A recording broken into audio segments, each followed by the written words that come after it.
This is a walkthrough of KnowledgeKeepr, the First Nations community intelligence platform. KnowledgeKeepr brings together hundreds of thousands of data points, drawn from thousands of sources, and organizes them into 638 profiles, one for every First Nation in Canada. The dashboard. When you sign in, you land on the dashboard. 3 cards at the top summarize the current state of our data, and these numbers are always increasing. Right now, there are 798,198 data points, again coming from thousands of sources. There are 1,886 intelligence summaries, the modules we use to parse those hundreds of thousands of pieces of information and make them digestible to anyone. And there are 15,500 contacts. These aren't just chief and council. 11,497 of them are administrative staff, people for whom we have an email, a phone number, or both. In the sidebar, you'll find a quick search tool, which also sits at the top of the screen, alongside a summary tool that gives you the national totals for every nation in Canada as of today. So as of today, the total population of quote-unquote status Indians, that's the federal term, is 1,136,339, broken into on-reserve and off-reserve. This differs from Canada's general population figures in one important way. It's updated every single month from the Federal Registry of Status Indians. This is as current as it gets. You'll also find key economic metrics here, including total reserve area. What we do with these is break them down into a picture of the average nation in Canada.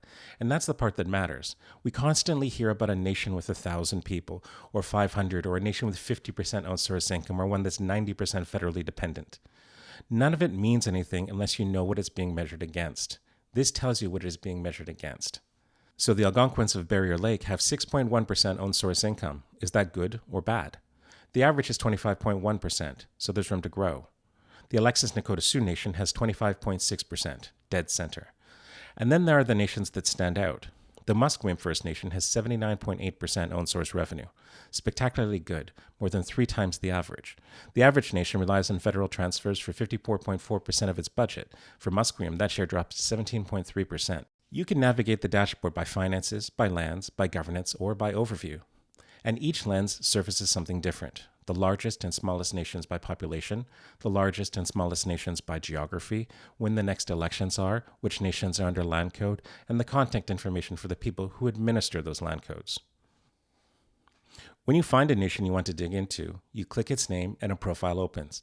You'll notice it looks much like the dashboard. 3 cards sit at the top, but with different information. Registered members, reserve area, and the expiry of the current council term.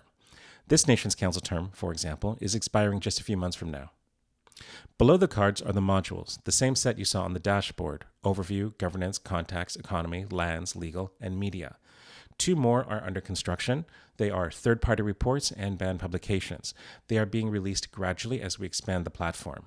KnowledgeKeepr is growing all the time, with new modules coming live almost every week. Overview. The overview page carries the basics: the nation, the language it speaks, where it's located. Where available and public, it also links the nation's Facebook page and official website. If you've ever used the federal directory, you'll know the listed web pages there are wrong about half the time, out of date, or taken over by a casino or a spam site. We've validated ours to make sure they're correct. Governance. Governance tells you how that nation's government works. You get a description of how it operates, the leadership and council, and where available, their emails and phone numbers. One thing that's unique to the chief entry, we include media mentions so you get a real sense of who they are and what they're about. The vast majority of chiefs are civic-minded, kind-hearted, and hardworking people, and that comes through clearly in the coverage. Contacts. If you worked in Indigenous politics or business, you know the instinct when you start out. Email the chief, email a counselor, try to make progress there. After a try or 2, you notice the replies don't come. The people who do reply are these, the administrative contacts. They're the ones who pick up the phone and answer the email. They're the ones that you need to talk to work with, to get something done. And we have them for every First Nation in Canada, more than 11,000 such contacts. Economy. Economy starts with the banned financial statements and remuneration reports you may have seen in the federal database. But we take it considerably further. Over more than a year of work, we've built an intelligence tool that reads every nation's audited financial statements, standardizes them, and presents them in a form any reader can follow. At the top of a nation's financial overview, you'll find a plain language paragraph on what's going on, the key highlights, and a set of comparative cards. Take Amsterdam First Nation in Sarnia. Its assets to liability ratio is 7.07, which compares favorably to the national average of 6.31. You can see the annual surplus, the operating margin. Theirs is 31.6% against an average of 21.4%, nearly 50% better. You can see the cash on hand set against operating reserves and the national average. Every number comes in context, never in isolation, which is what makes it mean something. Below that are revenue sources. We've consolidated the various grants to show how much of a band's operating budget comes from federal transfers versus own source income. That balance is a key metric you'll reach for almost everywhere to understand how a nation is doing. And below that is chief and council remuneration. We crunched the numbers comparing pay against economic performance and found a near one-to-one relationship. The better a nation does economically, the better its chief tends to be paid and vice versa. This nation is doing reasonably well, upper middle, and that's about where their chief sits. The councillors, though, are paid well below where you'd expect, which can be a red flag. We've also gone into those reports and pulled out the band-owned corporations listed in the audited consolidated statements, with a description of each and a link to its website where available, not just for this nation, but for every First Nation that produces these reports. Lands. This nation has a light lands profile, so let's move to a heavier one, my own, the Kwantlen First Nation. Kwantlen is under Land Code, a federal framework that exempts the nation from large parts of the Indian Act and gives it far more control over how it administers its own reserve lands. Here you'll find Kwantlen's Land Code document, which you can download directly from the site, alongside our breakdown of how Land Code works, including how it works for business, since it's designed, as they say, to operate at the speed of business. This shows you how approvals work, how long they take, and so on. You'll also find the Lands Administration contact and their details and a list of reserves. For my First Nation, there are 8 reserves, and we give you the coordinates for everyone.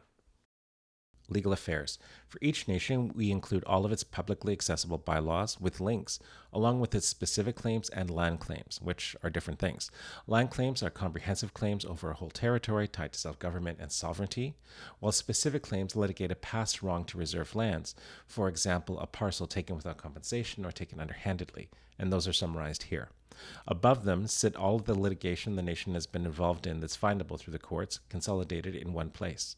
And just as in economy, we don't expect you to click through every link and piece it together yourself.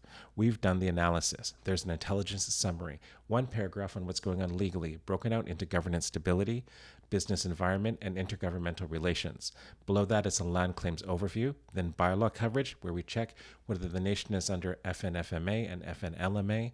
Finally, we assess the nation across 4 quadrants: governance and membership, lands and environment, community safety, and fiscal and taxation, and use them to gauge the state of the rule of law in that community. Media. For media, we've brought together more than 35,000 news stories, organized them by First Nation. As with the legal and economy tabs, we've run an intelligence analysis, providing you with an at-a-glance paragraph on what's happening in that nation. There are key points, key metrics, and the banned media contact. And then the feature I look at first, the one I think is the coolest, the keyword frequency for that nation. It tells you in a single glance what's going on there. Take Amjanung again.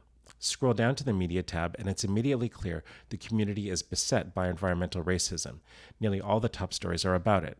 That tells you a great deal about what it'll be like to work with that nation. You'll need to be proactive and forthright in addressing it, and certain that you won't be adding to the problem. Beyond that is third-party reports. That will bring together academic papers, consultation reports, RFPs, and grant information. That tab is on track to roll out over the coming weeks with its own intelligence summary like the other tabs once it's live. Banned Publications is on the same path. Arriving later this summer, it will draw on the PDFs the nation has published, consolidate them, and run the same analysis we've done elsewhere and pull out key information that you need to know. So that's a First Nations profile. If you're thinking about how to work with a First Nation, how to partner with one, or if you're from a nation and want to see how you're doing, start at the dashboard. Run your comparisons. Open a profile. Look at nearby nations, which we flag in every profile, and benchmark your nation against theirs. See what laws they have. See how active they are in litigation, what consultation work they've done. See how the media talks about them versus how it talks about you. In just minutes, you can understand the current state of play in every nation around you. We don't just want to make information easy to find, we want to give it meaning. It isn't only about who is in charge or how a nation works or finding the right email. It's about understanding the context of a nation before you try to engage it and deciding whether it's the right partner for you. Do they want you there? Do they want to build with you? And if not, does their neighbor? KnowledgeKeepr's job is to take something complex and make it easy to understand, instantly accessible, and to do that at an affordable price. KnowledgeKeepr, the First Nations community intelligence platform.